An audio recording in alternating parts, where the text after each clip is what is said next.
A Corregedoria da Polícia Federal concluiu que os dados sobre o ataque hacker ao Tribunal Superior Eleitoral não estavam sob segredo de justiça. O presidente Jair Bolsonaro e o deputado Felipe Barros já haviam dito aqui no programa Aos Pingos nos Is que os dados não eram sigilosos. A conclusão, que veio de uma investigação interna do próprio órgão, contraria o relatório final da delegada Denise Ribeiro e a fala do presidente do TSE, ministro Luiz Roberto Barroso, que acusaram o presidente e o parlamentar de vazar dados sigilosos.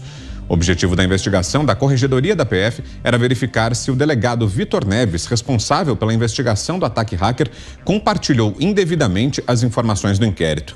Neves foi afastado por decisão do ministro Alexandre de Moraes. Nosso primeiro destaque desta terça-feira, e a gente vai então a Brasília para análise de José Maria Trindade. Salve, Zé. Boa noite. Pois é evidente que isso estava errado, né? Muito boa noite, meu caro Vitor. Boa noite, compadre Augusto. Muito boa noite, Fiuza. Boa noite, Ana. Muito boa noite a todos. Esse processo chegou à luz porque, durante a análise da emenda à Constituição que previa o voto impresso, pediu à Polícia Federal que enviasse exatamente qualquer investigação nesses termos. O pedido foi amplo. Qualquer investigação sobre fraudes em urnas eletrônicas. E aí, então, chegou esse processo. O deputado Felipe Barros, então, discutiu, né? Não foi só esse, mas discutiu claramente, leu esse processo, esse inquérito no plenário da Comissão Especial da Emenda à Constituição apresentada pela deputada Bia Kicis, discutiu esse inquérito com todos os dados, analisou como um inquérito secreto poderia ser discutido publicamente numa sessão pública do Congresso Nacional, com a participação de todos os deputados, da imprensa e de pessoas que visitam normalmente essas comissões assim. E foi assim que o deputado levou ao presidente Jair Bolsonaro o inquérito da Polícia Federal que mostrava claramente uma invasão nos computadores do Tribunal Superior Eleitoral. Uma invasão séria, porque levou em conta senhas de servidores considerados importantes no processo, mas que não chegaram às urnas eletrônicas e nem a formação daquele comando básico, né, que é o código-fonte das urnas eletrônicas. Mas o que está em debate aqui é o inquérito da Polícia Federal. Em nenhum momento esse inquérito chegou à Câmara dos Deputados com carimbo ou com selo de sigilo. Eu já vi a entrega, já presenciei a entrega de material secreto. Vem cercado de cuidados, entregue presencialmente. O responsável pela entrega do material secreto faz o parlamentar que recebe assinar e se comprometer a continuar com o segredo. Na verdade, mesmo em CPI, não há a abertura de sigilo, mas a transferência de sigilo. E a quem é transferido, né, cabe responder por processos se houver qualquer abertura. Então é por isso que isso é cercado de cuidados. Esse não, chegou lá aberto, totalmente aberto, foi discutido, ninguém nem deu muita importância. Foi só o presidente Jair Bolsonaro falar do processo, falar do inquérito, abrir o inquérito, aí começaram os problemas. Ah, o inquérito é sigiloso, porque não sei o quê, porque vai chover. Foi assim, foi só o presidente falar, até então não. Todo mundo discutia no Congresso Nacional e este é um inquérito a ser levado a sério, porque poderia punir o delegado que foi afastado, o Vitor Neves, foi afastado das funções com a denúncia de que ele tinha levado ao presidente ou aberto um inquérito sigiloso. Ainda atrapalha a carreira do policial federal, né, do delegado da polícia. Então, chegou à conclusão que todos nós falávamos aqui. Não há por que esse inquérito contra o presidente da República, se lá na base o processo, o inquérito, foi transferido para o Congresso Nacional como um documento comum, aberto. Veja a que ponto chegamos. A falta de comunicação ou é má fé? Antes do próximo comentário, mais uma informação ainda relacionada a esse caso. O ministro do Supremo Tribunal Federal, Alexandre de Moraes, determinou nesta terça-feira o compartilhamento de supostas provas do inquérito sobre o vazamento de dados que seriam sigilosos pelo presidente Jair Bolsonaro com a investigação sobre a atuação de uma alegada milícia digital contra a democracia e as instituições. Moraes atendeu a um pedido da Polícia Federal. Segundo o ministro, a demanda da delegada Denise Ribeiro, ela mais uma vez, é pertinente porque pode haver semelhanças entre o modelo de atuação dos grupos investigados em cada inquérito. No primeiro inquérito, a delegada concluiu que Bolsonaro cometeu crime ao, segundo ela, vazar dados sigilosos de um inquérito da corporação sobre um ataque ao sistema do Tribunal Superior Eleitoral. Como dissemos há pouco, a Corregedoria da PF afirmou que o inquérito não era sigiloso. Guilherme Fiuza, queremos ouvi-lo também, Fiuza. Boa noite. Boa noite, Vitor Brown, Zé Maria Trindade, Ana Paula Henkel, mestre Augusto Nunes, boa noite a todos. O eleitor agora quer saber em quem e em que ele pode confiar na eleição, né? Porque o ministro que vai presidir o TSE na eleição diz que o inquérito que não estava sob sigilo estava sob sigilo. Assim como seu antecessor dizia que o sistema vulnerável era invulnerável. Nenhum deles se debruça sobre o mérito. Né? Por que foram apagados os logs, né, os arquivos que poderiam dar a investigação completa da invasão que se deu no sistema? Não ouvimos uma palavra das autoridades, das supremas autoridades, que serão as autoridades eleitorais, que apostam, Vitor, hoje em dia, nas versões, né? Eles têm a versão e vai lá, essa imprensa aí, que era a imprensa, né? Que hoje em dia faz aí uma cartilha de acordo com interesses que a gente não sabe quais são, e vão lá e dizem, é sigiloso. Aí você vê nas manchetes tranquilamente, sigiloso. Aí, por exemplo, né, no momento em que eles fizeram aquela manobra para impedir o governo nacional de dar as diretrizes da sociedade, de funcionamento da sociedade na pandemia, transformando a pandemia em estadual e municipal, nós vimos a própria corte dizer que não tinha tirado poder nenhum do governo. Quer dizer, eles acreditam nas versões deles, porque tem umas manchetes aí que estão sancionando. Agora eu pergunto, né? As autoridades, as referências institucionais, os outros juízes. Tem outros juízes, não tem, no país? Ou são só aqueles 11 ali? Tem outros, né? Tem corregedores, tem procuradores, tem procurador-geral, tem senadores, não é isso? Vai todo mundo sancionar a versão contada pelo ministro do Supremo e sancionada pelo consórcio?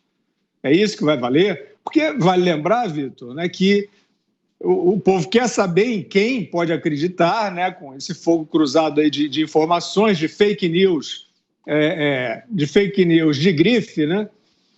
O povo quer saber em quem confiar, porque essas autoridades elas fazem parte da corte que reabilitou eleitoralmente um ladrão, né, que descondenou Luiz Inácio da Silva, condenado a mais de 20 anos de prisão por corrupção passiva e lavagem de dinheiro. Algum deles consegue chegar ali nas suas lives e dizer que o Lula nunca cometeu um crime? Eu acho que eles não conseguem fazer isso. Então, aquela manobra de dizer que o crime não foi bem ali, que o juiz não estava no lugar certo, mas a segunda instância confirmou, e depois o STJ também confirmou, estava tudo errado isso. Então, é uma reabilitação de um ex-preso que vai concorrer a essa mesma eleição que vai ser presidida por esses mesmos personagens. Então, de fato, a população, o eleitor, está, com toda razão, sem saber em quem e em que confiar na eleição desse ano. Agora você, Ana Paula Henkel. Boa tarde, Ana. Boa noite para vocês aí no Brasil. Vitor, boa noite, Zé, boa noite, Fiuza, meu querido mestre Augusto Nunes, e boa noite à nossa audiência maravilhosa. É o que o Fiuza disse, né? Há muitas perguntas, e aí claramente uma fake news de grife, porque disseram, né? Os ministros aí da nossa Corte Suprema disseram categoricamente que o inquérito era sigiloso. Nós lemos aqui, eu li há algumas semanas, há 10 dias mais ou menos, uma parte da investigação ali, o depoimento, né, do delegado Vitor Neves, onde ele disse explicitamente e explicou que após a divulgação do mencionado inquérito na live do dia 4 de agosto de 2021, o EPF Bruce alterou por iniciativa própria o status de tal inquérito para a etiqueta sigiloso, para evitar acesso ou utilização indevida, ou seja, foi trocado, sim, né, a categoria, né, não era sigiloso, foi trocado para sigiloso após a live do presidente, mas dentro desse questionamento aí que o Fiuza trouxe, né, o eleitor tem muitas perguntas, o brasileiro também, né, muitas perguntas em relação às urnas, em relação a esse inquérito, né, claramente aí duas ações, duas instituições estão dizendo coisas opostas, mas o que eu queria levantar dentro desse questionamento do Fiuza sobre as várias perguntas que ainda temos, eu queria levantar aqui, a título de investigação mesmo, o comportamento dessa delegada, da Denise, né, com 2 S's, Denise Ribeiro. Eu fiz uma pequena pesquisa nos últimos dias e essa delegada ela teve uma atuação naquela operação Acrônimo, né, que identificou repasses aí poupudos ao escritório do Alexandre de Moraes. Essa investigação foi arquivada por decisão monocrática do Fux, está sob sigilo. A delegada Denise Ribeiro também foi duríssima no combate à corrupção, né, na era petista, conduziu investigações importantes, propôs uma investigação ao escritório de advocacia do Alexandre de Moraes e, de repente, né, agora ela ressurgiu completamente aí transformada, fazendo tudo que o Alexandre manda, né? Vale lembrar que o inquérito das fake news foi criado justamente para frear investigações da revista Cruzoé a respeito do funcionamento dos escritórios das esposas dos ministros do Supremo. E a primeira vez que Denise Ribeiro começou a investigar as relações do Alexandre de Moraes e da esposa com possíveis práticas ilícitas, ele ainda era ministro da Justiça no governo Temer, e hoje aí é como se ela fizesse absolutamente tudo que ele coloca na frente dela. Então fica aí um questionamento, essa mudança de comportamento da delegada Denise Ribeiro. Será que isso aí não é um caso de cooptação, né, de agente público federal, em pleno exercício do cargo, por exemplo? Será que não merece uma investigação por parte da Corregedoria da Polícia Federal ou também por parte do Ministério Público Federal? São perguntas pertinentes que, dentro desse contexto aí de muitas perguntas que o Fiuza trouxe, a gente deixa essas aí também para o nosso espectador. Minha opinião agora de Augusto Nunes. Boa noite, Augusto. Boa noite, grande Vitor, meu compadre Zé, meu irmão Guilherme, minha querida parceira Ana Paula. Boa noite a você que nos acompanha. Diante do que já foi exposto aqui pelos meus parceiros, a delegada e os ministros, e o ministro Barroso, que agiu em nome do TSE, devem pedir desculpas ao presidente Jair Bolsonaro, ao tenente-coronel Mauro Cid, que é ajudante de ordens do presidente, e ao deputado Felipe Barros, os 3 acusados injustamente, sem nenhuma base legal, de terem cometido uma ilegalidade. Se eles souberem agir, os acusadores souberem agir com o mínimo de dignidade, eles vão pedir desculpas. O relatório da delegada Denise Ribeiro deve ser atirado ao lixo. É evidente que ela é uma inimiga do presidente Jair Bolsonaro e de quem o cerca.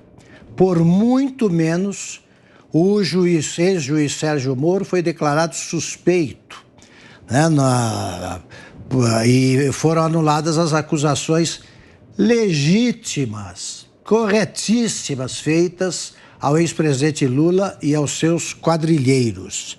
E deve ser investigado e esclarecido quanto antes o caso do ataque hacker às urnas. Imediatamente.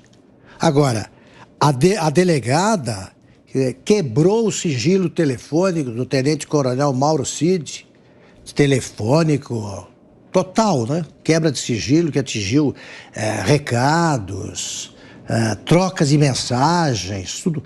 Ela está sob suspeita e deve ser investigada pela Polícia Federal.